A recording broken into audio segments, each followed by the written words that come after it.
Alhamdulillah, nahmaduhu wa nasta'inuhu wa nastaghfiruh wa na'udzu billahi min shururi anfusina wa min sayyiati a'malina. Man yahdihillahu fala mudilla lahu wa man yudlilhu fala hadiya lahu.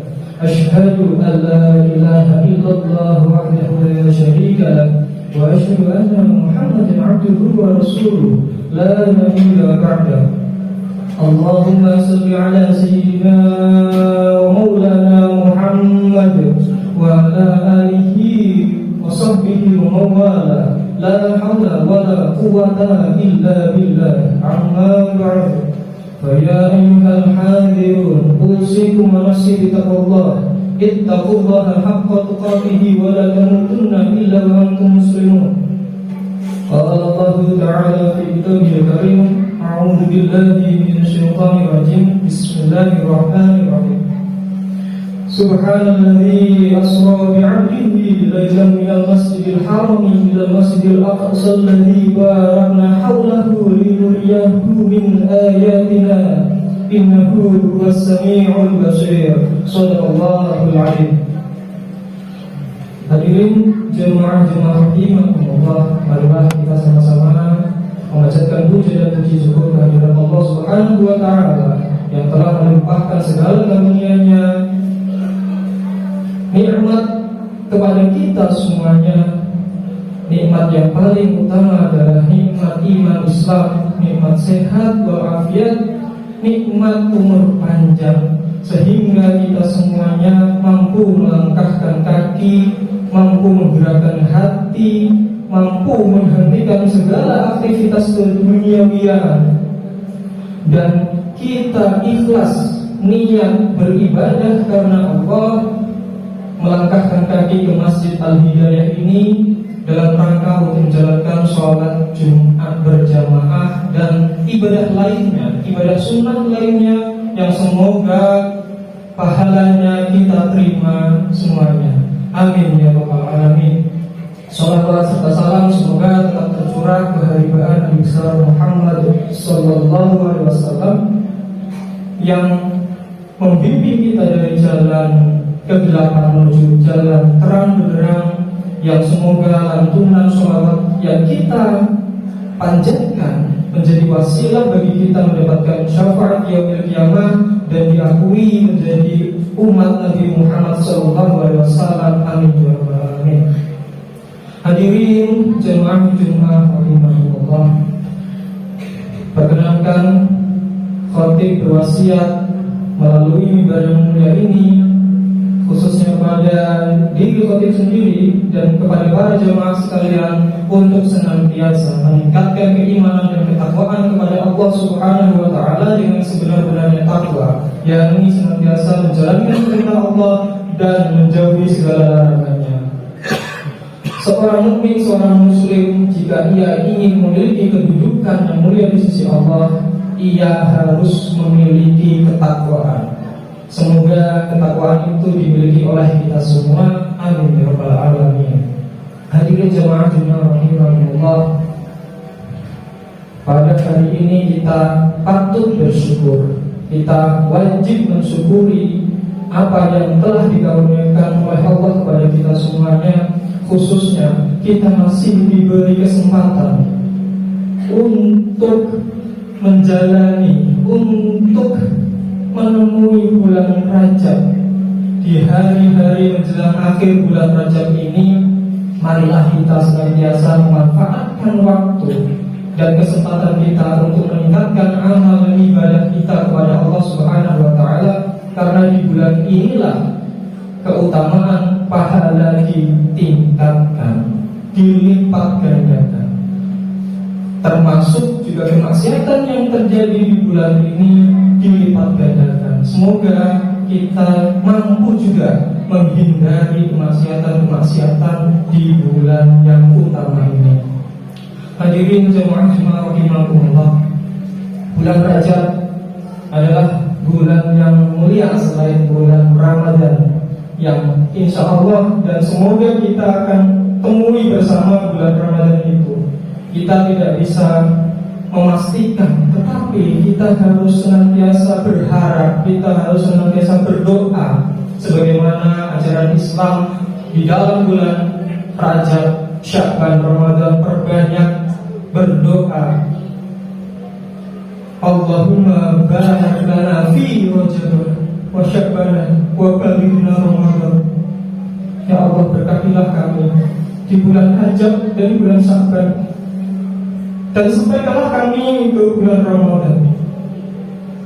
Itulah doa yang dianjurkan oleh Nabi Muhammad, dan semoga kita semua senantiasa melantunkannya dan rutin membacanya di bulan Rajab ini. Hadirin jemaah-jemaah rahimahumullah, bulan Rajab merupakan bulan yang istimewa karena di dalamnya terdapat peristiwa agung, peristiwa besar, yakni Isra dan Mi'raj Nabi Muhammad SAW, sebagaimana di dalam ayat Al-Quran. Bismillahirrahmanirrahim. Subhanalladzi asra bi'abdihi lailan minal masjidil haram ilal masjidil aqsa alladzi barakna haulahu linuriyahu min ayatina innahu huwas sami'ul basir. Maha suci Allah yang telah memperjalankan hamba-Nya pada malam hari dari Masjidil Haram ke Masjidil Aqsa yang diberkahi sekelilingnya, dan karena itulah mendapatkan pelajaran-pelajaran penting di dalamnya. Sesungguhnya Dialah Allah yang Maha mendengar lagi Maha melihat. Isra Mi'raj sebentar lagi kita akan memperingatinya. Sebagai umat Islam, kita wajib meyakini bahwa peristiwa Isra Mi'raj adalah tanda-tanda kebesaran Allah yang ditunjukkan kepada hamba-Nya melalui perjalanan singkat di malam hari Nabi besar Muhammad SAW dari Masjidil Haram ke Masjidil Aqsa, dan dari Masjidil Aqsa ke Sidratul Muntaha. Beberapa ulama meyakini bahwa perjalanan singkat ini, perjalanan malam ini dilakukan oleh roh dan jasad Nabi Muhammad SAW. Ini menunjukkan keagungan Allah Subhanahu wa Ta'ala. Di dalam perjalanan itu Nabi Muhammad SAW diantar oleh Jibril dan diperlihatkan beberapa sosok manusia-manusia. Ada orang-orang yang terus-menerus memotong padi atau memanen padi. Rasul bertanya kepada malaikat Jibril, "Wahai Jibril, siapakah dia?"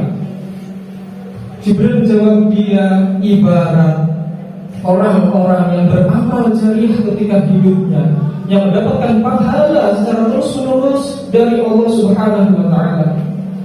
Ketika perjalanan itu Nabi juga diperlihatkan orang-orang yang senantiasa memukul kepalanya terus-menerus. Rasa sakit yang dialami, dia terus-menerus memukul kepalanya, dan Nabi bertanya, "Siapakah itu Jibril?" Jibril menjawab, "Itulah orang-orang yang enggan menjalankan sholat ketika hidupnya, dan dia menyesal di akhirat. Ia terus-menerus menyesal sehingga ditunjukkan bahwa dia terus-menerus memukul kepalanya." Hadirin jamaah Jumat rahimahumullah, peristiwa Isra Mi'raj merupakan peristiwa yang penting, dan kita sebagai umat Islam harus mengambil hikmah. Di antara hikmah Isra Mi'raj yang pertama, Isra Mi'raj, dalam perjalanan Isra Mi'raj Nabi besar Muhammad SAW diperintah oleh Allah Subhanahu wa Ta'ala secara langsung. Ibadah yang diperintahkan oleh Allah secara langsung adalah ibadah sholat 5 waktu. Itulah kenapa sholat menjadi sangat penting dilakukan oleh umat Islam, karena sholat adalah tiang agama. As-sholatu imaduddin. Siapa yang menegakkan sholat, ia menegakkan agama Islam, dan siapa yang meninggalkan sholat, ia merobohkan agama Islam. Maka tidak heran jika di luar sana kita melihat apakah Islam itu jaya atau tidak. Perlunya kita merenungi siapa sebenarnya yang berusaha untuk merobohkan Islam. Apakah orang lain Apakah Zionis misalnya, ataukah pihak lain? Boleh jadi kerobohan Islam itu dikarenakan karena umat Islam sudah enggan menjalankan ibadah sholat. Maka hadirin jemaah rahimahumullah, dalam momentum Isra Mi'raj dan di bulan Rajab ini, marilah kita sama-sama merenungi diri sendiri. Apakah sholat yang kita laksanakan itu sudah tepat waktu? Apakah sholat yang kita laksanakan itu sudah 5 waktu? Atau masih bolong-bolong? Atau bahkan kita sengaja meninggalkan sholat kita hanya untuk urusan dunia yang tidak dibawa mati? Kita wajib merenunginya. Dan semoga atas perenungan itu kita menjadi semakin semangat beribadah, kita diberikan kekuatan dan kemudahan oleh Allah Subhanahu wa Ta'ala untuk senantiasa menjalankan ibadah sholat dan ibadah-ibadah sunnah lainnya. Hadirin jemaah rahimahumullah, hikmah yang selanjutnya pada peristiwa Isra Mi'raj ini adalah adanya kebesaran Allah yang ditunjukkan kepada umat Islam. Ada Masjidil Aqsa yang itu tertera dan tercantum di dalam Al-Quran, yang seharusnya menjadi semangat bagi umat Islam untuk senantiasa menjaganya, merawatnya, dan bahkan mendoakan para umat muslim yang ada di bumi Palestina yang saat ini masih terjadi peperangan. Meskipun mungkin secara pribadi kita tidak bisa membantu ataupun membantu secara raga, tetapi paling tidak ada upaya kita, niat kita untuk membantu, setidaknya membantu meringankan beban, membantu donasi bahan makanan pokok misalnya, atau paling rendah kita berdoa kepada Allah Subhanahu wa Ta'ala agar umat Islam di Palestina terbebas dari peperangan dan penjajahan Zionis Israel. Hadirin jemaah rahimahumullah, dua hikmah ini semoga kita senantiasa mengingatnya, dan akhirnya semoga Allah Subhanahu wa Ta'ala memberikan kita kekuatan, keikhlasan dan kemudahan dalam menjalankan ibadah agar kita benar-benar mencapai derajat ketakwaan. Amin amin ya rabbal alamin. Barakallahu li wa lakum fil Qur'anil azim wa nafa'ani wa iyyakum bima fihi min al-ayati wa dhikril hakim wa taqabbalallahu minni wa minkum tilawatahu innahu huwas samiul alim. Aqulu qawli hadza wa astaghfirullahal azim innahu huwal ghafurur rahim.